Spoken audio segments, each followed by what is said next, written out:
MCQ এর যদি তোমরা ফেল করো সেক্ষেত্রে কি পুরো এক্সামটাই ফেল হবে নাকি তোমরা পাস করবা?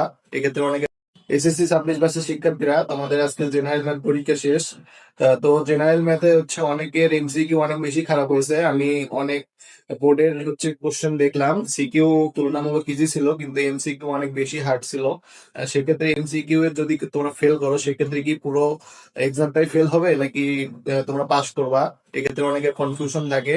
তো তোমাদের হচ্ছে যেহেতু 30টা এমসিকিউ ছিল, 30টার মধ্যে তোমরা যদি 10টা কারেক্ট করতে পারো, অর্থাৎ এমসিকিউ তে যদি তোমরা 10 মার্ক তুলতে পারো সেক্ষেত্রে তোমরা পাস করবা।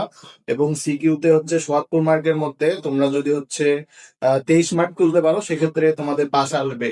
তো তোমাদের হচ্ছে ইন্ডিভিজুয়ালি পাস, তোমরা এমসিকিউ তে যদি 10 মার্কের কম পাও সেক্ষেত্রে তোমাদের ফেল আসবে এবং পরবর্তীবার আবার তোমাদের রিটেক এক্সাম দিতে হবে।